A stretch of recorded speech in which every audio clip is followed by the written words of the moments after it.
Good morning. Good morning. So this is I'm let's start all over again.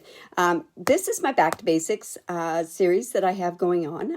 And welcome to my studio and my YouTube channel if you are catching me on here.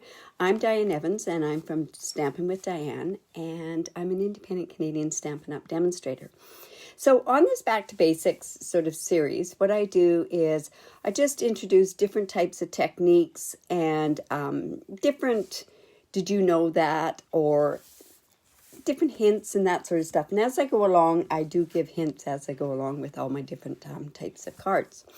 So today what we're going to do is we're going to do paper piecing. And it's kind of a fun technique, and I did need a card for this particular one. Or what I'm doing for this particular one, and so I want to show you what I've done. So now what I'm going to do is I'm just going to flip my camera up. There we go. We're having connection problems, but that does happen, so we hope everything works out okay. All right, so I am using this Back on Your Feet stamp set. I think this is really kind of a fun stamp set. It kind of says it all for anybody if they've had surgery or if they're not feeling very well, or that sort of stuff. So anyways, we're going to use that. And paper piecing is almost exactly what that is. So what I'm doing is I've pulled out some of those stamp sets. So I've got, and I'll show you these cards, I've got Shaded Spruce, and it's at 5.5 by 8.5, and I've scored it at 4 1/4. And we're just going to make sure that we go in and really score that really well with our bone folder. Bone folders are so important when you're doing any kind of crafting. Now, another thing that I've got on here is I have some Pear Pizzazz, and I think this is almost 3 inches by 5 inches, I believe.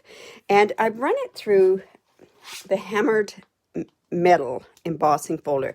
And this kind of gave me, because I'm using the turtle, and I kind of wanted to have something that was kind of reptile-ish sort of things on there. So I've got a piece like that.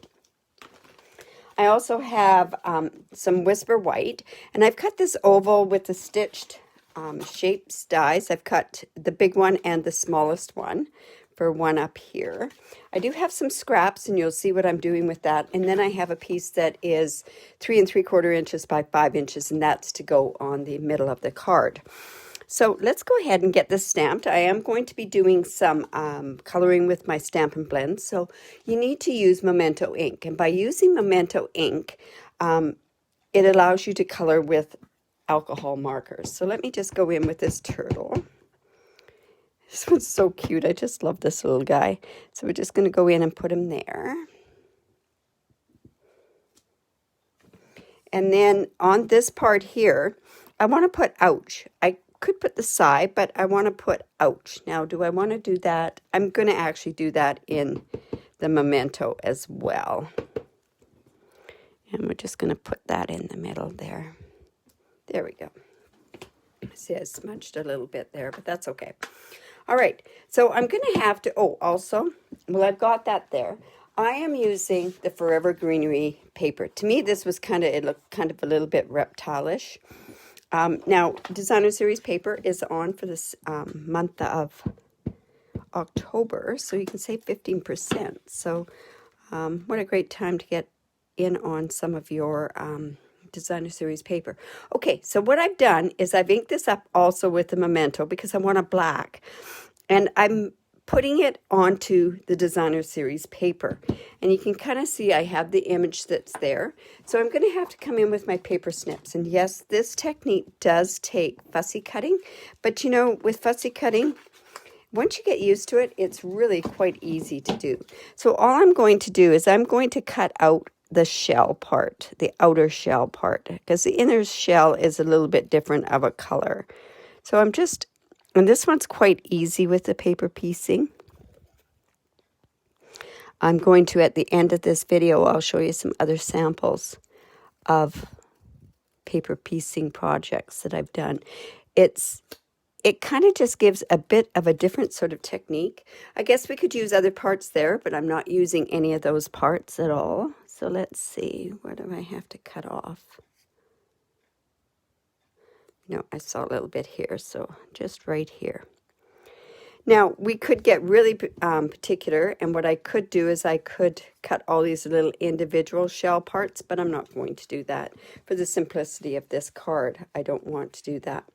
Now, I also thought that maybe what I should do is, while I've got this here, is I'm going to stamp on the inside of the card, and I want to do hope you're back on your feet soon, because this guy being turned over, right?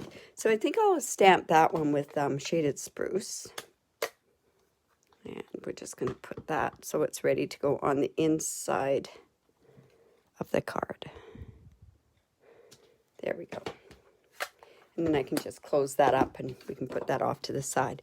So now what I'm going to do is I'm going to bring this in, and we want to color the pieces that I'm not going to paper piece. But see how that just goes on there, and it's going to give a look of the outer shell. So the colors I'm using for with my Stampin' Blends, there's just 3 colors that I'm using. I'm using Crumb Cake, which I'm just doing on the inner, on the belly part of a shell. And I'm just laying down, and always when I do Stampin' Blends, I always use the lighter color first, because you want to saturate the paper, because by saturating the paper, what you're doing is then you're allowing for it to blend better. So then I'm just going to go in where I've got these marks on here. Stampin' Up makes it very easy for us to do some shading, that's for sure. And just going in. And we're just going to do that there. And then I always go back in with my lighter color. And then when you blend, you always go in circles. And by going in circles, now what I'm doing is I'm taking those lines away and I'm blending it. But I can also blend because I've saturated that paper. And you'll see on the back, it starts to come through. And you know that you're doing something right when you do it that way. Okay, and then the other color that I used was Old Olive. And I used the light Old Olive, and we're just going to go in, color his head, and his neck, and his feet, and his legs. This guy cracks me up. I love this guy. I like the sloth that's in that thing too. That's more like somebody feeling sick. This is somebody that's really been kicked onto their back end. Okay, and then I'm going back in with the darker Old Olive, and of course I'm also going back to that shading the same way that they've done it. Now, when you're learning how to use your Stampin' Blends, you kind of have to know what you're doing with light. And like I say, Stampin' Up's already done this for us, so it makes it very, very easy for us. But see how I can blend that in so you don't really see those lines. And I've done that by going in circles. I'm going to put those up there. And just color that part there. Okay, so it looks like good. See how I've colored that, where it just looks like there's different dimensions on there. Not different dimensions, but it gives you the shadowing effect in there. Now, another thing that I always do is I take my pool party, my light pool party. Oh, and I should have done this also. I'm going to go down here on the bottom here, and I'm just going to kind of put, so it's not just sitting there kind of on thin air. And then I like the light pool party. This is one color I do go through an awful lot. And I just sort of highlight the outside edges of it. And I do it with a very, very light hand. That's something that you do learn once you start playing with your blends a little bit more. Light hand coloring is very, very effective. All right, so there we go. We've got that colored. And you know what? I think with this ouch, so that I take a little bit off of there, I'm just going to kind of color a little bit in there as well. Okay, so then I'm just going to take my glue, and I should have primed this glue before. I'm having the feeling that it's not going to come out. There we go. Now, one tip about glue is always to, when you're using the Tombow glue, what happens is if you put it on when a big gob, and I do have a big sort of spot there, you kind of want to let it dry. So I'm just going to put that off to the side, and we're going to kind of just let that dry, and we'll put kind of the rest of the card together, and then I'll show you what that is. Okay, so on the front here, I'm going to put this cardstock that's been embossed. Now, I've used embossing powder, so the best to use is Tombow glue because it gets into those crevices, whereas if you use a seal, it doesn't get into those crevices. So, oh my goodness. All right, so let's just put this here.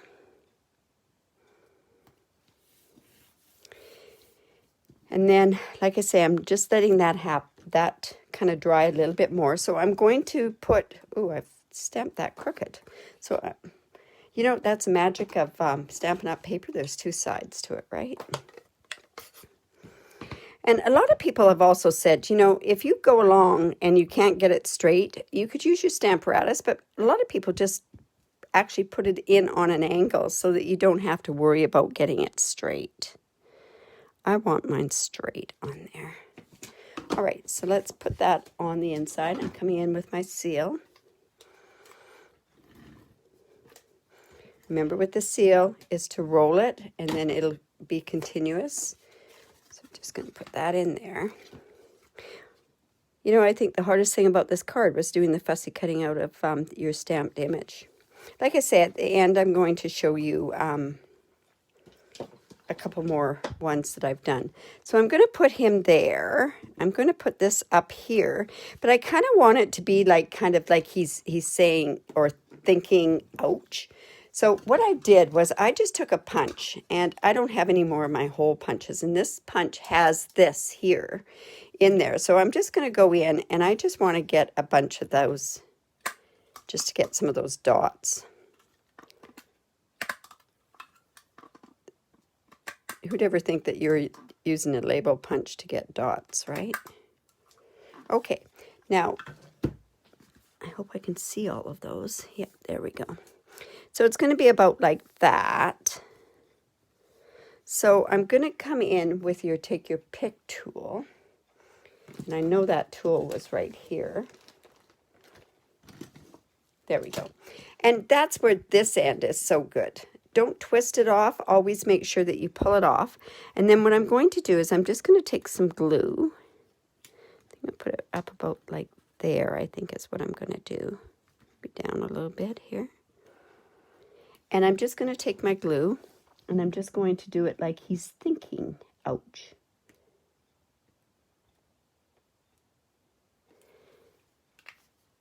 Whoops. And then I'm just going to take this part of the Take Your Pick tool. We'll just put one there. Put one there. And probably what I should have done was have it a little bit smaller. So it looked better that way. You know what? I'm just going to leave it that way. So I'm going to pop this up with my dimensionals.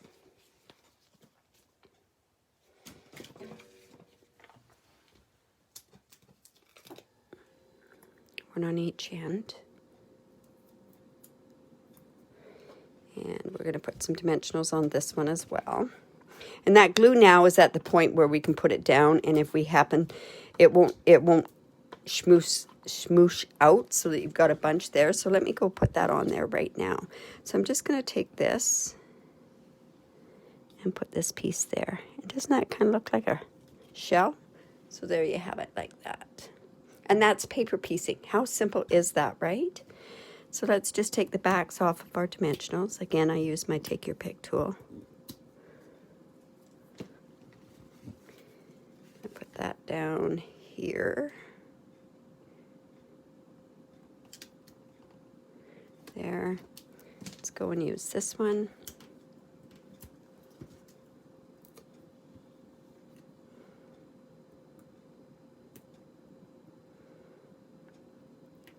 There we go.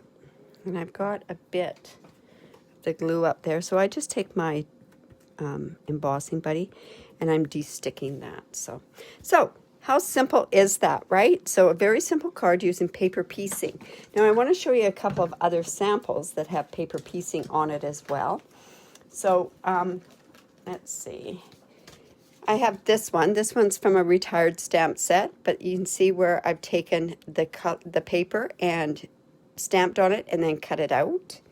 Then also on this one, you can still get this stamp set, but you can't get some of this paper.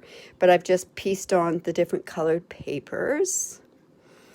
And then on this tag buffet thing, if you were on our World Card Making Day, you saw me do some paper piecing on there. And that's this card here is what I did the paper piecing on. And I did it with the Heartwarming Designer Series paper, which is also at 15% off. So there you have it. I hope you like that. If you do like that and you're on my YouTube channel, give me the thumbs up. And better yet, subscribe.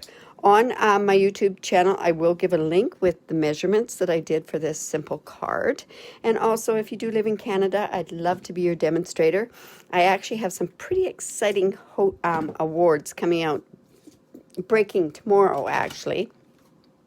Where I have a reward and pretty aggressive reward program that I'm having for any of my online customers, and also I'll extend it to my customers in person with a few exceptions like to clubs or product-based classes. But I'm pretty excited about that, and I'll be going on to Facebook Live tomorrow announcing that as well. So like I say, have a great day and bye for now. I hope you do try this. Bye for now.